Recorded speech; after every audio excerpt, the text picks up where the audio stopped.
आज हम बात करेंगे एक ऐसे युद्ध की जो पता है हर दिन हर पल लड़ा जाता है। और ये कोई हथियारों या सेनाओं का युद्ध नहीं है। नहीं, ये है आत्मविजय का युद्ध। मतलब खुद पर जीत हासिल करने का संग्राम। और इस सफर में हमारा मार्गदर्शन करेंगे गौतम बुद्ध के विचार। तो चलिए एक सवाल से ही शुरू करते हैं। दुनिया का सबसे बड़ा युद्ध आखिर कहाँ लड़ा जाता है? क्या वो पानीपत या कुरुक्षेत्र के मैदानों पर लड़ा गया या कहीं और? इसका जवाब यकीन मानिए आपको चौंका सकता है। सबसे बड़ा युद्ध क्षेत्र बाहर कहीं नहीं बल्कि हमारे अपने मन के अंदर है। जी हाँ, बिल्कुल सही सुना। असली लड़ाई हथियारों से नहीं बल्कि हमारे अपने विचारों, हमारी भावनाओं और हमारी आदतों से होती है। ये उन संघर्षों की लड़ाई है जिनका सामना हम सब रोज करते हैं। और देखिए, इसी गहरे सत्य को गौतम बुद्ध ने कितने सुंदर शब्दों में पिरोया है।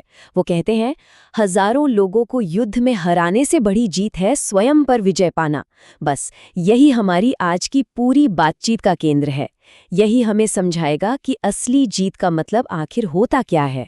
तो ठीक है, इसमें थोड़ा और गहराई से उतरते हैं। देखिए, ये जो अंदर की लड़ाई है ना, ये कोई कल्पना नहीं है। ये तो हर रोज लड़ी जाती है। उस पल में जब कोई हमारा अपमान कर देता है, या जब हम किसी काम में फेल हो जाते हैं, या फिर जब जिंदगी हमारे सामने बड़ी बड़ी मुश्किलें खड़ी कर देती है। तो हमारे असली दुश्मन कौन है? ये बाहर नहीं, हमारे अंदर ही हैं। जैसे कि बदला लेने की वो तेज इच्छा, हार मान लेने की वो आसान सी सोच, मुश्किलों को देखकर भाग जाने की आदत, और हाँ, हमारा अहंकार जो हर बात पर विनम्रता से जा टकराता है। यही वो लड़ाइयां हैं जिन्हें हमें असल में जीतना है। तो सवाल ये उठता है कि भाई, इस युद्ध को लड़ने का सबसे बड़ा हथियार क्या है? बुद्ध के अनुसार वो हथियार है ध्यान, यानी मेडिटेशन। और सुनिए, ध्यान सिर्फ आराम करने की कोई टेक्निक नहीं है। ये अपने मन को देखने, उसे समझने और उसे कंट्रोल करने का एक बहुत शक्तिशाली जरिया है। ये हमें सिखाता है कि हम अपने विचारों के गुलाम नहीं बल्कि उनके मालिक बन सकते हैं। अब बात करते हैं अपने सबसे खतरनाक भीतरी दुश्मनों में से एक की, गुस्सा। गुस्सा, आप जानते हैं, एक ऐसी आग है जो दूसरों को जलाने से पहले खुद हमें जलाती है। तो आइए देखते हैं कि बुद्ध ने इस पर काबू पाने का क्या अनोखा रास्ता दिखाया। एक कहानी है।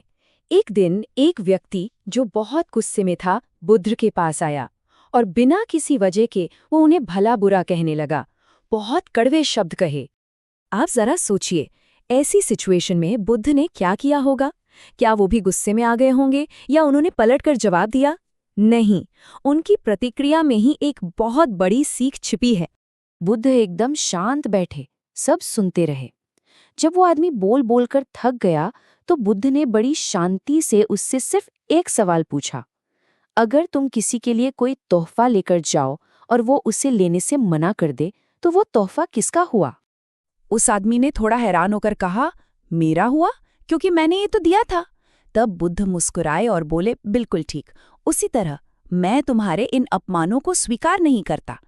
देखिए, सबसे जरूरी बात यह है कि चुप रह जाना या प्रतिक्रिया न देना कोई कमजोरी नहीं बल्कि असल में शक्ति और साहस का चुनाव है।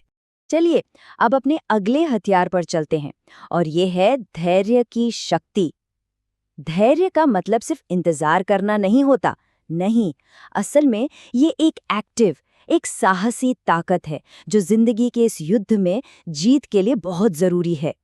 इस बात को समझिए, धैर्य कमजोरी नहीं है, ये बहुत बड़ा साहस है। जीतता कौन है? जीतता वही है जो मुश्किल से मुश्किल इम्तिहान में, खराब से खराब हालात में, और तब भी जब कोई साथ न दे, टिका रहता है, जो मैदान नहीं छोड़ता। यही धैर्य रखना ही तो असली हिम्मत है। अब बात करते हैं एक और जाने पहचाने दुश्मन की, डर। डर, हम सब जानते हैं, वो दीवार है जो हमें आगे बढ़ने से रोक देती है। लेकिन बुद्ध के दिखाए रास्ते पर चलकर इसे भी हराया जा सकता है। बुद्ध के अनुसार हर तरह के डर की जड़ पता है क्या है? अज्ञान, मतलब चीजों को उनके असली रूप में ना देख पाना। हम उन चीजों से डरते हैं जिन्हें हम पूरी तरह से समझते नहीं हैं, चाहे वो भविष्य का डर हो, नाकामी का डर हो, या फिर मौत का। और इस अज्ञान का इलाज है अनित्य के सच को समझना। अनित्य का मतलब है कि दुनिया में कुछ भी परमानेंट नहीं है, सब कुछ बदलता है। सुख, दुख, सफलता असफलता, यहाँ तक कि जिंदगी भी।